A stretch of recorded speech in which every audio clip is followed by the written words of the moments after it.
जय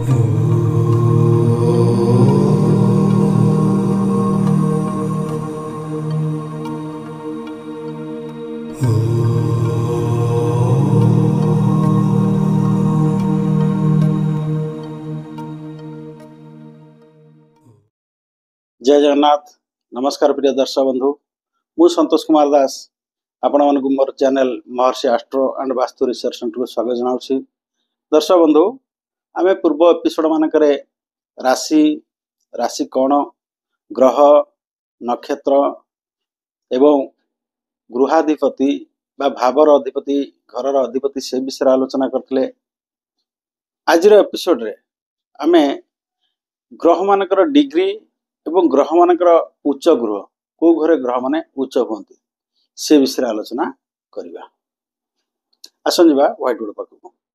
तो दर्शक बंधु, आज आम जानिबा ग्रह मानकर डिग्री डिग्री कौन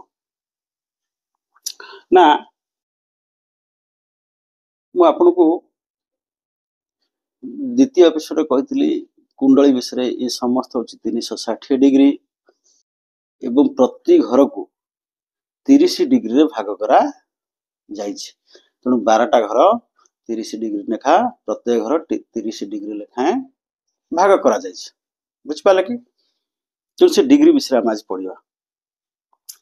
डिग्री हिसाब रे ग्रह मान को 5 भाग व्यक्त कराइछि। कौन डिग्री हिसाब रे ग्रह मान को 5 भाग रे व्यक्त कराइछि। कौन ना बाल्य अवस्था,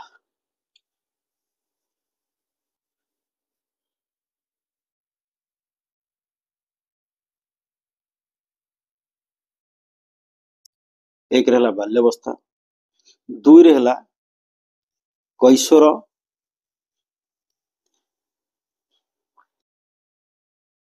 3 रहला युवावस्था, 4 रहला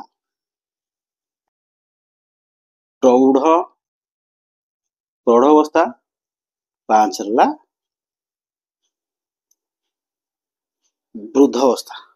बुझिपाले कि बाल्यावस्था, कैशोर अवस्था, युवावस्था, प्रौढ़ावस्था, वृद्धावस्था। बाल्यावस्था कौन आपण माने जानतु, प्रति ग्रह जेतोटी ग्रह तांकर पूर्ण बयस होची 30 डिग्री।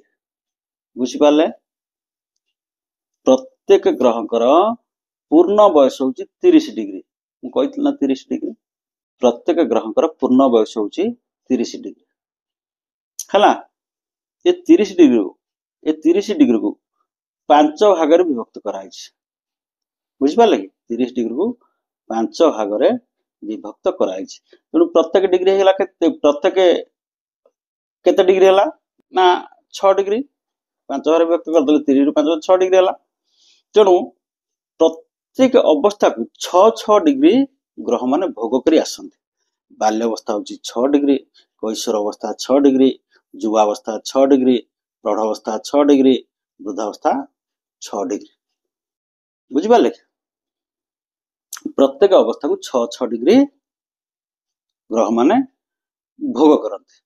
बुझिपाले कि आपण मानक कुंडली आपण बाहर करतु, जातक बाहर करतु, ताते लेखा आइतबो मंगल 3 डिग्री।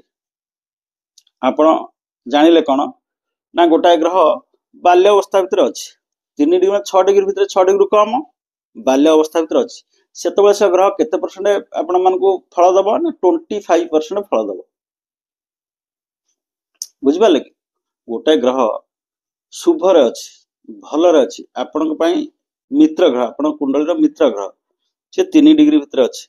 आ गोटा लग्न दोष ग्रह जदि 0 रु 2 डिग्री भितर रहिबो, 0 डिग्री रु 2 डिग्री, 0 डिग्री ले मृत, 0 डिग्री भितर ले ग्रह मृत अवस्था थांती। लग्न जदि लग्नाधीश 0 डिग्री थाए बा लग्न 0 डिग्री थाए ताहले आपण जानतु ग्रह जो आपण लग्न दोष अछि।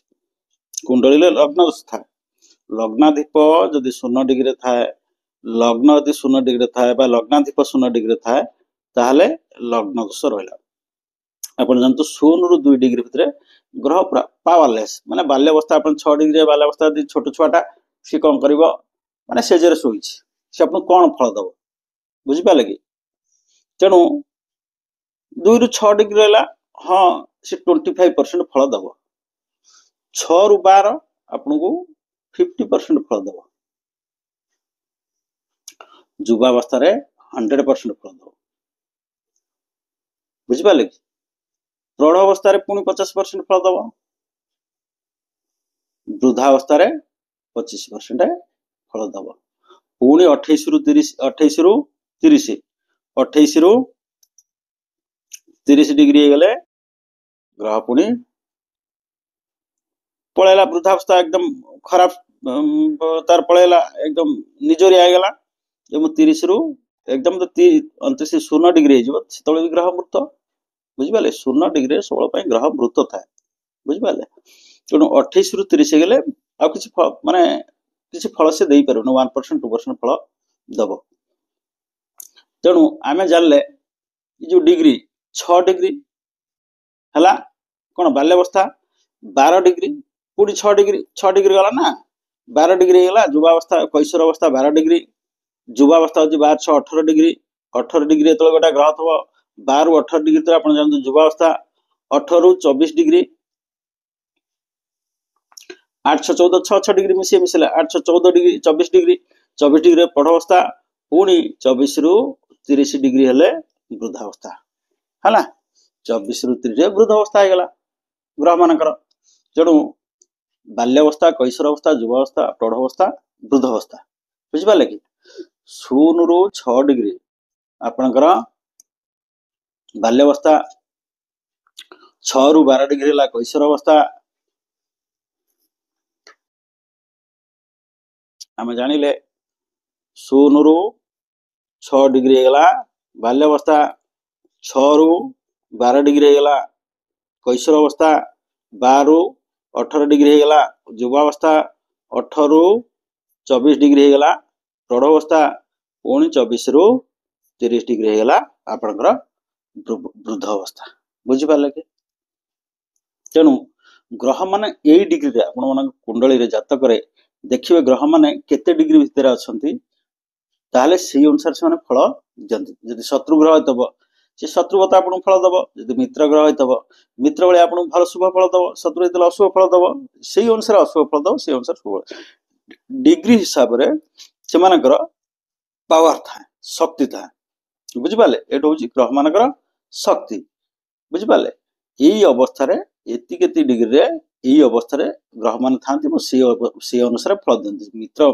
शत्रु मित्र आग एपिसोड में पढ़ी जदि आपण कुंडली से मित्र होते आपको शुभ फल देवे जदि शत्रु होते अशुभ फल देवे गोटा ग्रह 12 ରୁ 18 डिग्री भितर अच्छे युवावस्था अच्छे आप से मित्र से आप मन इच्छा फल दब जदि से शत्रु होते आप मन इच्छा से हैरान कर बुझिपारे तेणु आम जानिले ग्रह मानकर डिग्री एवं आसवा ग्रह मानकर उच्च नीच बुझिपारे ग्रह माने को घरे उच्च हमें को घरे नीच हो जाती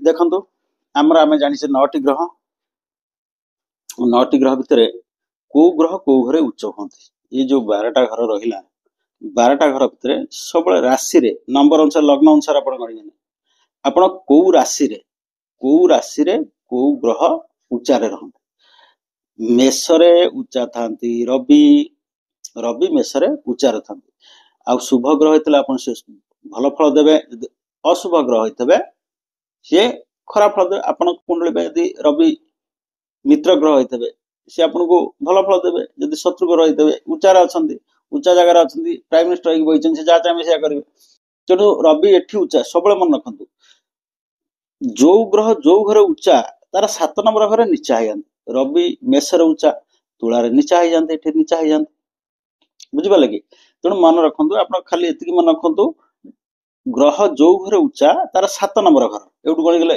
1 2 3 4 5 6 7 मेषरे उच्चा तुलारे नीचा। रवि एठी उच्चा हंती मेषरे, तुलारे उच्चा हंती शनि। शनि तुलारे उच्चा, रवि मेषरे उच्चा, शनि तुलारे उच्चा। बृहस्पति कोउठी उच्चा ना कर्कटरे, कर्कटरे बृहस्पति उच्चा, एठी नीचा है जिवे। मकररे, मकररे किए उच्चा ना मंगल मकररे उच्चा हला।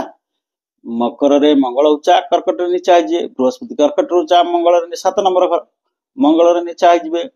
रवि सूर्य मेषरे उच्चा, तुलारे नीचा है जांती। शनि तुलारे उच्चा, अपने मेषरे नीचा है जांती हला। बुध कोउठी उच्चा ना बुध निज घरे कन्या रे, बुध ना निज घर होची कन्या, बुध कन्या रे उच्चा बुझिला कि नीचा है जो कोटी मीन रे। शुक्र मीन रे उच्चा, नीचा है जो कोटी कन्या रे हला। चंद्र कोउठी उच्चा ना चंद्र वृष रे उच्चा बुझियो जी। चंद्र वृष रे उच्चा, पुणी 7 नंबर रे एठी पळेले बिछारे नीचा है जानती। चंद्र वृष रे उच्चा पुणी बिछारे नीचा है जानती। सब मैं 7 ना एडु गण नांदी 1 2 3 4 5 6 7 एटा 7 नंबर हो। प्रत्येक ग्रह जो घरे उच्चा होती तार अपोजिट 180 डिग्री 7 नंबर घर 180 डिग्री से नीचा है जाती। 7 नंबर रे नीचा रे थांती। नीच घरे थिबा ग्रह उच्चा ग्रह तो नीच घरे रहिबो, सी भल फल से घर भल फल दे परिबो नाही, शत्रुवत व्यवहार करिवो बुझि पाले। सी अपन मित्र हेतले शत्रु भलिया व्यवहार करिवो, शत्रु भलिया फल दबो बुझि पाले। आम जाने 1 2 3 4 5 6 7 आउ 2टा ग्रह रहिले कि राहु केतु। राहु मिथुन रे आउ वृष रे राहु उच्चार थांती। आपण मानु गोटे कथा कहले, राहु जोटी रहिबे तार ठीक 180 डिग्री केतु रहिबे। जेते कुंडली आपण राहु जोटी रहिबे तार अपोजिट रे केतु थिबे 180 डिग्री बुझि पाले। राहु वृष लिखिदेले, राहु वृष रे आउ मिथुन रे उच्चा, केतु बिछारे आउ धनु रे। राहु मीन राशि को निज घर भावे, केतु कन्या राशि को निज घर भावे बुझि पाले कि। तेणु राहु एठी उच्चा हुए एठी नीचा हुए, केतु बिछा आउ धनु रे उच्चा हुए, मिथुन आउ वृष रे नीचा है जाए बुझिगले। राहु केतु जो 2टा ग्रह से तो आंटी सब ग्रह आंटी क्लॉकवाइज बुला वाले राहु केतु क्लॉकवाइज बुलंती। राहु राहु राहु केतुंकर निजर घर नाही। राहु काकू ना मीन राशि को निजर कन्या जो घर मानि थाए, केतु कन्या राशि को निजर घर बोली मानि थाए। तेणु उच्चा यही जगह सब होती। रवि मेषरे उच्चा, तुलारे नीचा, बृहस्पति कर्कट रे उच्चा, मकर रे नीचा, मंगल मकर रे उच्चा, कर्कट रे नीचा, शनि तुलारे उच्चा, मेषरे नीचा, बुध कन्या रे उच्चा बुझि पाले कि। शुक्र मीन रे उच्चा, चंद्र वृष रे उच्चा। ये जो उच्च घरे रहिले से माने यदि मित्र ग्रह होइथांती शुभ फल दियंती, यदि शत्रु ग्रह होइथांती ताहले अशुभ फल देइथांती। ग्रह माने उच्च रे थिले मित्र होइथले भल फल दियंती। ग्रह माने जो घरे उच्च रे थांती तार अपोजिट 7 नंबर घरे से माने नीचा है जांती बुझि पाले। गोटे ग्रह गोटा अछि अवहरण आरोहण एसब विषय आगु मु आलोचना करी। ग्रह माने तले नीचा उच्चा को जांती भल फल दियंती, तो उच्चा नीचा को बसंती सेतले से माने आस्ते आस्ते आस्ते आस्ते खराब फल दे आसंती। से विषय में आलोचना करिबा। दर्शक आपण माने एथरो बुझि पाले ग्रह मानकर डिग्री, ग्रह माने केते डिग्री रे भल फल दियंती, केते डिग्री रे फल कम दियंती, ग्रह मानकर उच्चा उच्च घर एवं नीचा घर से विषय में आलोचना कली। को घरे को ग्रह को घरे उच्चार थांती। बृहस्पति कर्कट सब उच्चा, इठी उच्चा आइपरि को घर उच्चा, तांकु स्वतंत्र घर दिया जायछि, एई घर से उच्चा रहबे। रवि स्वतंत्र घर एई घर उच्चा रे, चंद्र घर एमानु स्वतंत्र घर एई राशि रे माने उच्चा रे रहबे बुझि पाले। हम तो गोचर देखिबे ग्रह मानक स्थिति देखिबे वर्तमान आज दिन रे ग्रह को घरे अछंती 5 देखले आपण जानि परिबे। एबो से अनुसार केते डिग्री रे अछंती ଆପଣଙ୍କ ଲଗ୍ନ ପାଇଁ ଆପଣ ଜାତକ ପାଇଁ ସେ ଗ୍ରହ ସପୋଜ ଆଜି ଅଛନ୍ତି ରବି ରବି ମେଷରେ ଅଛନ୍ତି, ଧରାଯାଉ ଆଜି ରବି ମେଷରେ ଅଛନ୍ତି। ଏ ଘରଟା ଆପଣଙ୍କର ଭାଗ୍ୟର ଘର, 9 ନମ୍ବର ଘର, ବୁଝିପାରିଲେ? ଆପଣଙ୍କ ଲଗ୍ନ ଅନୁସାରେ ଏ ଘର ଆପଣଙ୍କର 9 ନମ୍ବର ଘର। ରବି ଏ ଘରେ ରହିଲେ, ରବି ଆପଣଙ୍କ ପାଇଁ ଶୁଭକାରୀ, ତାହେଲେ ରବି ଆପଣଙ୍କୁ ଶୁଭ ଫଳ ଦେବେ। ତେଣୁ ସବୁବେଳ ପାଇଁ ଏଇ ଗ୍ରହ ମାନେ ତାଙ୍କୁ ସ୍ୱତନ୍ତ୍ର ଘର ହେଇଛି, ସବୁବେଳ ପାଇଁ ସେଇ ଘରେ ହିଁ ସେମାନେ ଉଚ୍ଚାରେ ଥାନ୍ତି, ଆଉ କୋଉ ଘରେ ସେ ଉଚ୍ଚା ହେଇପାରିବେ ନାହିଁ। ଭଲ ଫଳ ସେ ଦେଇପାରିବେ କୋଉଠି ନା ନିଜ ଘରେ, ରବିଙ୍କର ନିଜ ଘର ହେଲା ସିଂହ ରାଶି, ଏ ଘରେ ଭଲ ଫଳ ଦେଇପାରିବେ। ଚନ୍ଦ୍ରଙ୍କର ନିଜ ରାଶି ହେଲା କର୍କଟ ରାଶି, ଏ ଘରେ ସେ ଭଲ ଫଳ ଦେଇପାରିବେ। କିନ୍ତୁ ଉଚ୍ଚା ସବୁଠୁ ପାୱାରଫୁଲ ଏବେ ସେ ଏଇ ଘରେ, ବୁଝିପାରିଲେ?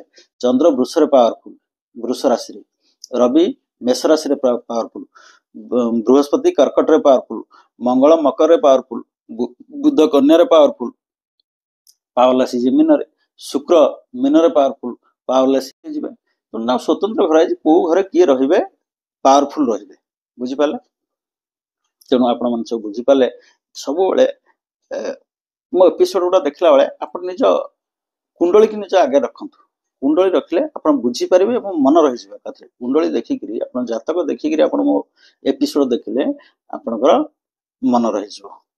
ତାପରେ ଇଏ ସରିଗଲା ଆପଣ ମାନଙ୍କର ସମ୍ୟକ ଧାରଣା ଯେ ଗ୍ରହ ମାନଙ୍କର ପାୱାର କଣ, କେତେ ଡିଗ୍ରୀରେ ରହିଲେ ସେମାନେ ପାୱାରଫୁଲ ହୁଅନ୍ତି, କୋଉ ଘରେ ସେମାନେ ଉଚ୍ଚାରେ ଥାନ୍ତି, ଆଉ ଗ୍ରହ ମାନଙ୍କର ସ୍ଥିତି, କୋଉ ଗୃହର ଅଧିପତି କୋଉ ଭାବର ବା କୋଉ ଘରର ଅଧିପତି କୋଉ ଗ୍ରହ, ସେ ବିଷୟରେ ସବୁ ଆମେ ଆଲୋଚନା କରି ସାରିଲେ। ତାପର ଏପିସୋଡରେ ମୁଁ ଆପଣଙ୍କୁ ଆଲୋଚନା କରିବି ଗ୍ରହ ମାନଙ୍କର ଦୃଷ୍ଟି, କୋଉ ଗ୍ରହକୁ କେତେଟା ଦୃଷ୍ଟି ଦିଆଯାଇଛି, ପୂର୍ଣ୍ଣ ଦୃଷ୍ଟି କଣ, ପୂର୍ଣ୍ଣ ଦୃଷ୍ଟିରେ କଣ କଣ ସବୁ ଫଳ ମିଳେ, ଆଂଶିକ ଦୃଷ୍ଟି କଣ, ତିର୍ଯ୍ୟକ ଦୃଷ୍ଟି କଣ, ନିମ୍ନ ଦୃଷ୍ଟି କଣ, ଏବେ ସବୁ ବିଷୟରେ ମୁଁ ଆଲୋଚନା କରିବି। ତାପରେ ଆମେ ଆଗକୁ ବଢିବା।